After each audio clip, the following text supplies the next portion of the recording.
अस्सलाम वालेकुम, नमस्कार, सत श्री अकाल एंड गुड इवनिंग। मैं हूँ हमेशा की तरह आरज़ू काज़मी और हमारे साथ हमेशा की तरह डॉक्टर अभिषेक मिश्रा हैं। बहुत शुक्रिया सर कि आज आप आए। Thank you so much. Always a pleasure Aarzoo ji, always a pleasure. तो आप सर कैसे हैं? मैं बिल्कुल ठीक हूँ, आप कैसे हैं सर? और हमेशा की तरह सर डोनाल्ड ट्रंप आ चुके हैं, तो हम बात करेंगे रशिया की। रशिया के लिए खास तौर पे डोनाल्ड ट्रंप साहब ने स्टेटमेंट दी थी कि आते के साथ ही जो है वॉर को रुकवाएंगे और कई तरह की चीजें जो है वो रशियन जो है पुतिन साहब उनके साथ बातचीत चल रही थी। क्या देख रहे हैं आप फ्यूचर अमेरिका और रशिया का? पुतिन साहब ने तो उसको रिस्पॉन्ड किया। आज उन्होंने कांग्रेचुलेट, अभी तक उन्होंने कांग्रेचुलेट नहीं किया था प्रेसिडेंट ट्रंप को।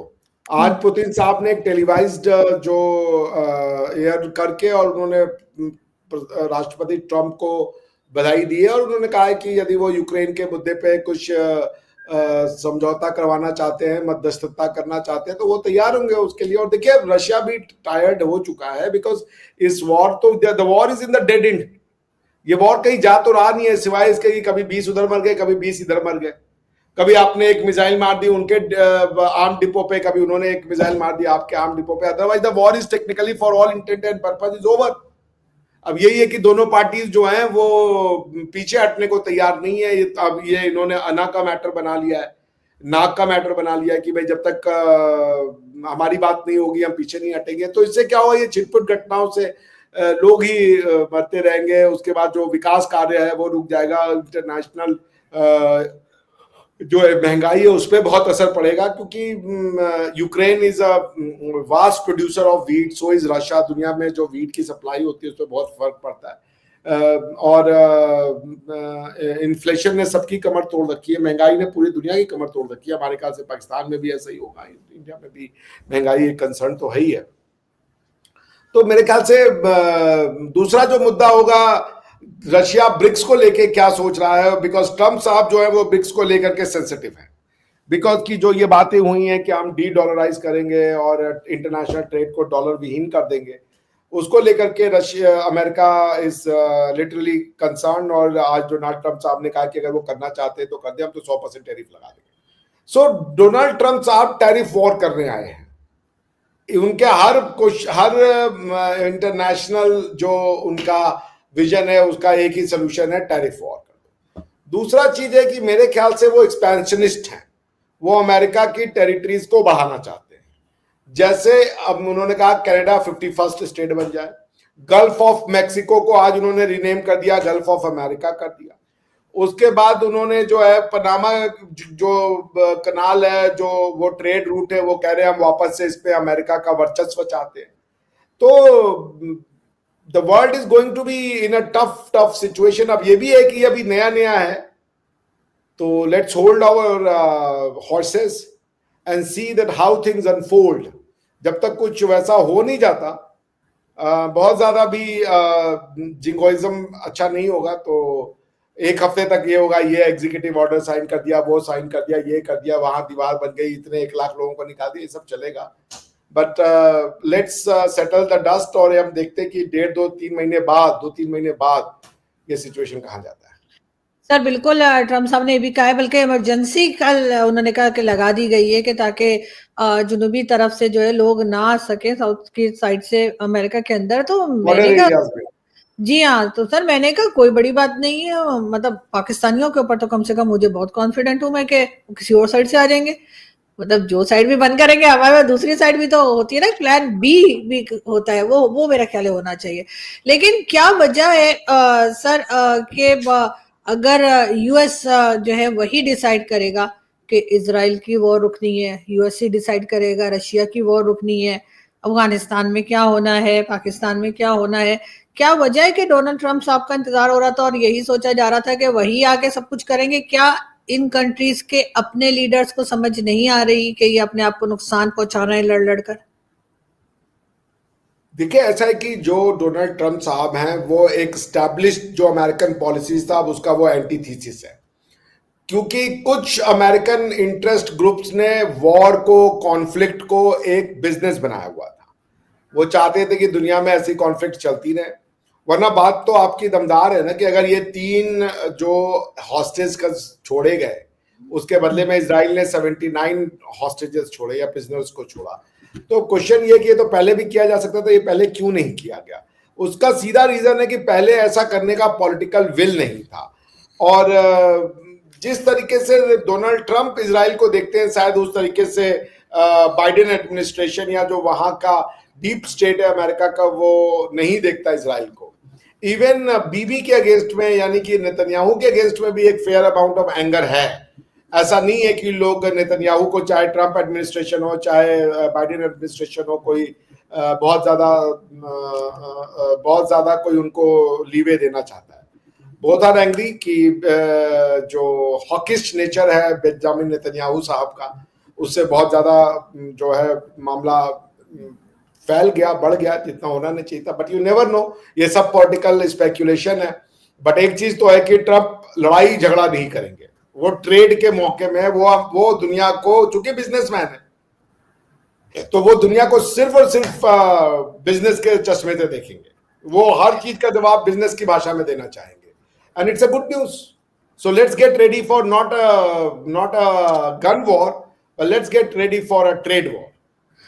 बिल्कुल ऐसे सर, ऐसा ही होना भी चाहिए। लेकिन हमारे यहाँ बचपन से हम ये भी सुनते आए हैं कि जब भी अमेरिका में कोई गवर्नमेंट चेंज होती है तो उनकी पॉलिसीज वही रहती हैं। ऐसा नहीं है कि वो नए आएंगे तो उनकी पॉलिसीज जो है वो बिल्कुल ही डिफरेंट होंगी पहली गवर्नमेंट से, जो हमारी जैसी कंट्रीज में होता है कि वो आते के साथ ही बिल्कुल पुराने सब कैंसिल कर दिए जाते हैं और फिर नया सब कुछ होता है। लेकिन इस वक्त आपको कई चीज हम सुनने में आ रही थी कि जो बाइडेन के जमाने में जो कुछ पॉलिसीज थी या चीजें थी, उनमें से कई को जो है वो डोनाल्ड ट्रंप कैंसिल भी कर रहे हैं। तो और साथ ही उन्होंने कहा कि मैं दोबारा से खुद मुख्तार बनाऊंगा अमेरिका को हम ग्रेटर अमेरिका बनाएंगे, इसको दोबारा से सुपर पावर तो है लेकिन और ज्यादा उसको स्ट्रॉन्ग करेंगे। क्या लग रहा है आपको डोनाल्ड ट्रंप जो है वो इतने घबराए हुए क्यों लग रहे हैं अमेरिका, खासतौर पे अमेरिका को ही लेकर? देखिए, वो घबराए हुए नहीं है। वो अमेरिका को great again, not greater America but America great again बनाना चाहते हैं। और वाइट्स सुप्रीमेसी एक तरीके से है, एक फैक्टर है। वो दुनिया को रूल करना चाहते हैं, उनकी ऐसी एस्पिरेशन है। वो मानते हैं कि अमेरिका जो है वो रूल करने के लिए बना है, तो वो उसको अगर एग्जिबिट कर रहे हैं तो उसमें प्रॉब्लम क्या है? देखिए, पॉइंट ये नहीं है कि ट्रंप साहब क्या चाहते हैं या ट्रंप साहब की सोच ऐसी क्यों है। ये मैं नहीं मानता कि अमेरिका में कभी भी गवर्नमेंट बदलती थी तो पॉलिसीज नहीं चेंज होती थी। इलेक्शन तो लड़े ही जाते थे पॉलिसी चेंज के ऊपर। जैसे ओबामा हेल्थ केयर है, हमको नहीं पसंद है, हम इसकी जगह ट्रंप का हेल्थ केयर लाएंगे। या अगर रोनाल्ड रीगन घुस गए हैं निकारागुआ में तो हम निकारागुआ में नहीं जाएंगे। इस तरीके के बिल्कुल एक दूसरे की गवर्नमेंट डिसीजन को चेंज किया जाता है। मगर पॉलिसी जब आप बात करती है, इंटरनेशनल पॉलिसी, वो नॉर्मली सेम रहती है। वरना तो जो दो गवर्नमेंट, जो डेमोक्रेसी में जो पॉलिटिकल सिस्टम है उसमें जो दोनों पार्टियां होती है राइवल एक दूसरे की, वो बेसिकली पॉलिसी विरोधी करती है। जैसे आज ट्रंप साहब ने कहा कि अमेरिका में सिर्फ 2 जेंडर होंगे, 3rd जेंडर नहीं होगा, जबकि बाइडेन साहब की पॉलिसी थी कि हम 3 जेंडर मानेंगे। वो उन्होंने कैंसिल कर दिया। ऑल्दो आई बिलीव कि जो बाइडेन साहब थे वो सही थे, सारी दुनिया में 3 जेंडर होते हैं, 3 जेंडर्स आर रियलिटी। अब अमेरिका में वोकिज्म ने उसको जो है एक नए पर्टिकुलर हाइट पे लेके गया कि I feel like a giraffe तो मैं जिराफ हूं। अब एक लड़की बोली मुझे I feel like a cat तो मैं कैट हूं, तो अब वो लगी कॉस्मेटिक सर्जरी करा के बिल्ली बनने। तो ये जब आप करेंगे 3rd जेंडर के नाम पे, तो this is basically injustice to those people who are really suffering because they are 3rd gender. मुझे पता है कि 3rd जेंडर होते हैं हमारे और आपके सोसाइटी में, जिनको आप पता नहीं क्या वर्ड है मैं भूल गया, हमारे यहाँ उनको बहुत डेरोगेटरी वर्ड यूज किए जाते हैं। छक्का बोला जाता है, हिजड़ा बोला जाता है, इस तरीके के वर्ड जिससे यहाँ भी ऐसा ही, यहाँ भी ऐसा ही है बात, मतलब हाँ खुसरो आप क्या बोलते हैं हाँ, तो ये उससे क्या होता है कि ये देखिए, ये सच्चाई है कि ऐसा भी मानव होते हैं, ऐसे भी इंसान होते हैं जिनके जननांग जो है, यानी कि जिनके जो रिप्रोडक्टिव ऑर्गन होते हैं वो फुल्ली मेल या फुल्ली फीमेल नहीं होते हैं। They have both the properties, वो एग्जिस्ट करते हैं, तो क्यों डिनाई करना उनको? स्कूलों कॉलेजों में आप उनको एडमिशन नहीं देते, उसकी दाढ़ी भी होगी लेकिन उसके के बाकी के भी जो बॉडी फीचर्स होते हैं फीमेल के, उसको वो भी होते हैं। तो ये कह देना कि हम बाय लॉ डिनाई करते हैं कि there is a 3rd gender, I think this is utter foolishness. Third gender is a reality. हाँ, मगर थर्ड जेंडर का जो है उसको इतना ज्यादा बढ़ा दो कि अब आप थर्ड जेंडर के नाम पे कि हम बिल्ली हैं, हम कुत्ता हैं, हम दो बिल्ली कुत्ता के मिक्स हैं, ये दिस इज अनएक्सेप्टेबल। और उसी वजह से मेरे ख्याल से जो थर्ड जेंडर के लोग हैं उनका बहुत बड़ा नुकसान होगा। इसका रिजल्ट ये होगा कि अब ये अंडरग्राउंड ये लोग रहेंगे, उसमें फिर HIV, एड्स और इस टाइप की डिजीजेस बढ़ने का और खतरा होगा। बिकॉज कि जब कोई गवर्नमेंट किसी चीज को बैन करती है और वो चीज समाज में एग्जिस्ट करती है तो फिर उसकी कालाबाजारी होती है, उसकी स्मगलिंग होती है या दूसरे रूट्स निकाले जाते हैं उन चीजों को करने को। तो आई थिंक मैं जो आपकी बात को मैं आगे बढ़ाऊं कि पॉलिटिकल इलेक्शंस होते ही है एक दूसरे के डिसीजंस को ओवरटर्न करने के लिए। हाँ, ओवरऑल जो कोर होता है, जैसे अब इंडिया के साथ रिलेशनशिप है, इसमें जो बाइडेन हो चाहे ट्रंप हो एडमिनिस्ट्रेशन, दोनों चाहते हैं कि फ्रेंडशिप बढ़े।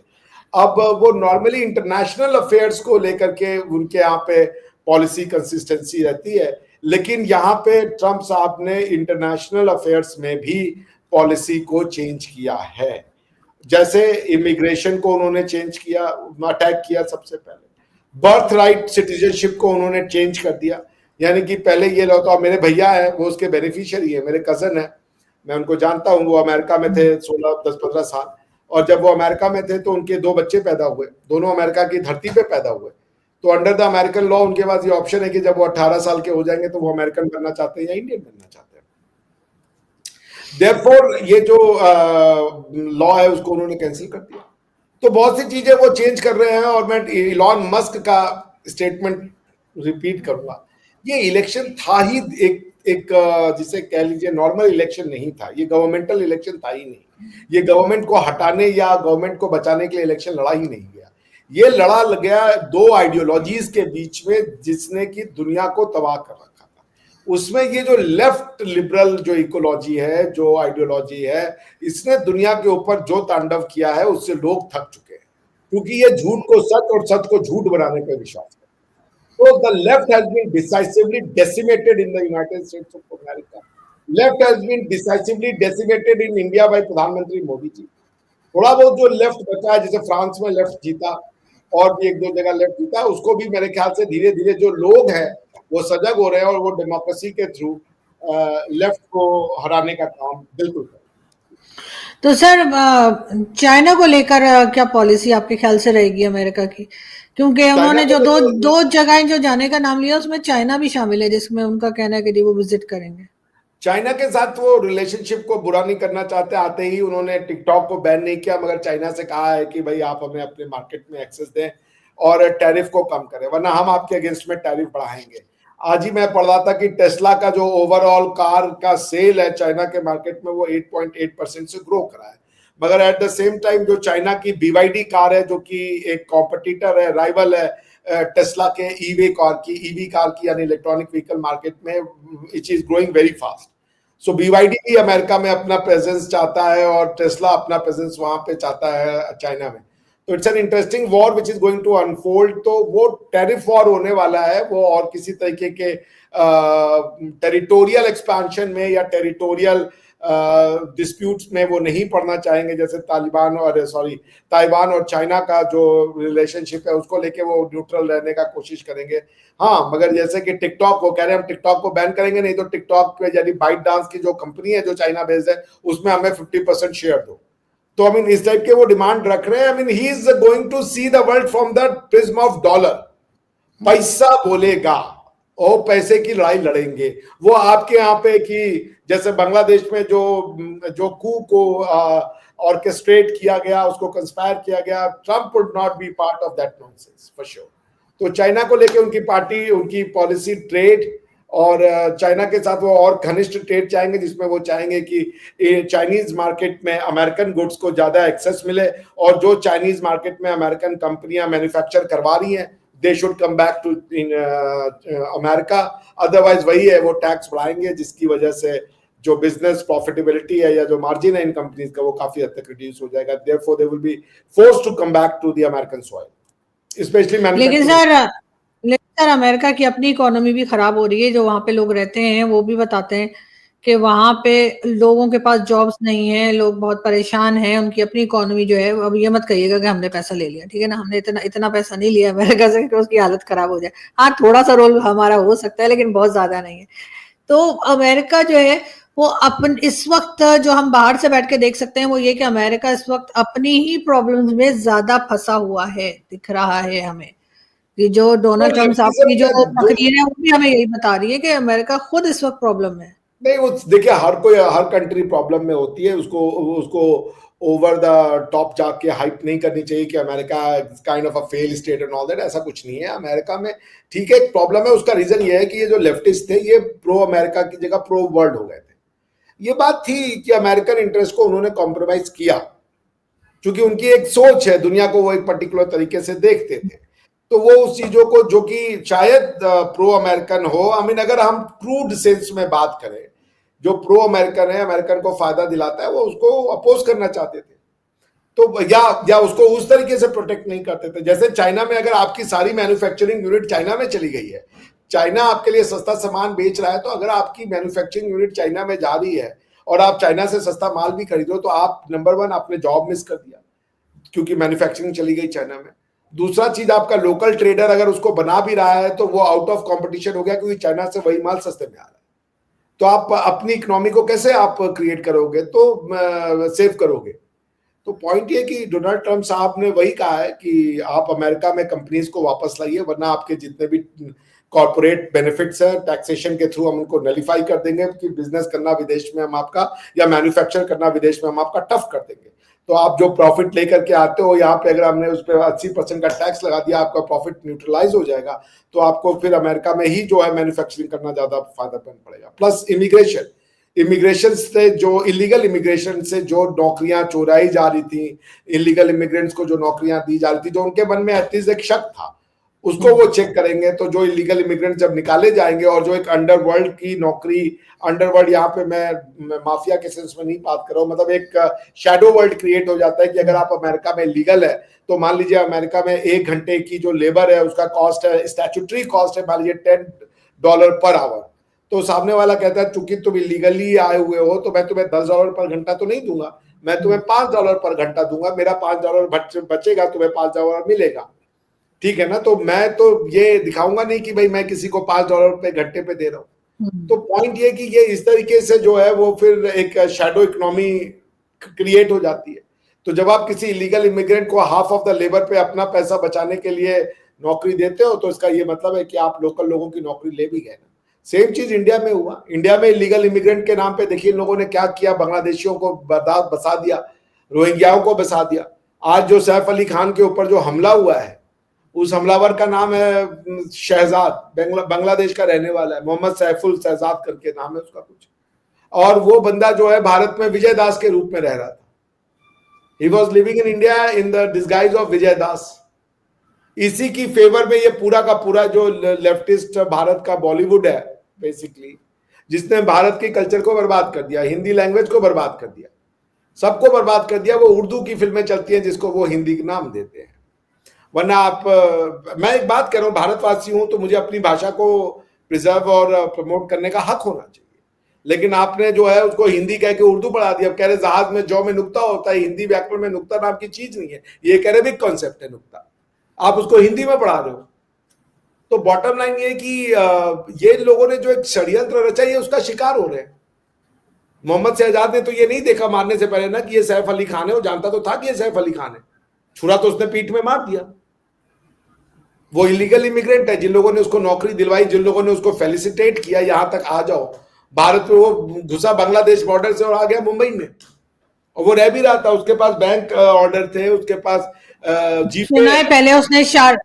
सुना है उसने पहले शाहरुख के घर जाने की भी कोशिश की थी, मगर सिक्योरिटी की वजह से नहीं जा सका, फिर वो सैफ की बिल्डिंग में घुसा। मजे की बात ये है कि उसके पास बैंक अकाउंट है, वो खुला कैसे उसके पास बैंक अकाउंट?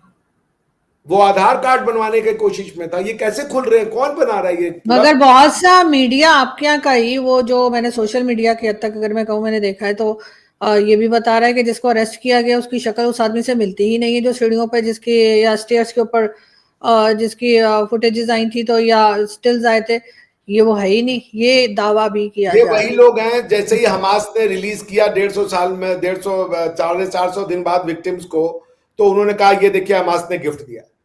यानी अब नहीं ये हो गया कि जो हॉस्टेज बना गया था वो अच्छा था। नहीं, मगर मतलब बड़े यही बड़े तो चैनल सर, वो काफी प्रोमिनेंट किस्म के बड़े चैनल हैं जिन्होंने ये बात की है कि वो उन्होंने सारे चैनल में फोटोज भी आपको लगाई है बता और रहा कह रहे हैं हूँ, आपस में शक्ल नहीं मिल रही। वो ये काम तो कोर्ट में होगा, ये मीडिया चैनल कैसे चला देगा? वो उसकी बहरहाल जो मीडिया ने सवाल तो उठाया है ना कि ये वो फोटोज तो आपस हक है में मैच फ्रीडम ऑफ नहीं स्पीच है, कर वो रही, कैसे में वो उठा ले। तो एक आदमी की शक्ल मिल ही नहीं रही, तो कैसे दावा कर दिया कि ये अरे वही भाई आदमी है फ्रीडम ऑफ जिसने स्पीच अटैक एंड किया था। एक्सप्रेशन है उठाने, but they are not the final arbiter ना। कोर्ट में जाएगा, उसकी आइडेंटिफिकेशन को लेकर के कोर्ट में पहला मुद्दा यही उठेगा कि क्या ये बंदा जिसने की चाकू मारा, मैं तो लॉयर हूं, मैं समझता हूं कि ये फैक्ट इन इशू हो जाएगा कि भाई क्या जिसने चाकू मारा ये वही बंदा है। तो ये तो प्रोसिक्यूशन को एस्टैब्लिश करना होगा। सैफ अली खान आइडेंटिफाई करेंगे आकर के। सैफ ने तो डिनाई नहीं किया है ना कि जो पकड़ा वो कोई और है, या तो सैफ डिनाई कर दे आने टीवी पे। ये तो Saif is the person who saw it. Saif के जो घर वाले थे उन्होंने उसको देखा होगा। तो अब ये लोग डेफिनेटली। कौन है? वो सैफ के घर में थे उस समय। अब ये लगे टीवी पे, तो कई बार मेरी फोटो लोगों को, जो लोग मुझे मेरी फोटो देखते हो, जब मुझे रियल में देखते तो हैरान हो जाते हैं। कहते हैं आप टीवी पे बंदर के बच्चे लगते हो, बाहर तो आप बड़े हैंडसम आदमी। कौन लोग हैं ये, क्या बात कर रहे हैं? नहीं नहीं, आपकी स्क्रीन पे भी आप मैं आपको भेजूंगा ना, जो मेरी फोटो खींची जाती है, आप उसको देख करके ना मुझे कहेंगे यार कौन है ये चिंपैंजी। नहीं लेकिन जब नहीं, आप उसे रियल में ऐसा नहीं मिलेंगे है ना, मेरी आप, पर्सनैलिटी में वो है कि आप देखेंगे यार तो बड़ा हैंडसम बंदा है। सही बात है। मुझे आप ऋतिक रोशन लगेंगे जब मैं रियल में मिलूंगी। ऋतिक रोशन नहीं लगेगा, राकेश रोशन जरूर लगेंगे। बिल्कुल सही है। बहुत शुक्रिया कि आपने ज्वाइन किया। Thank you so much. बहुत शुक्रिया। Thank you.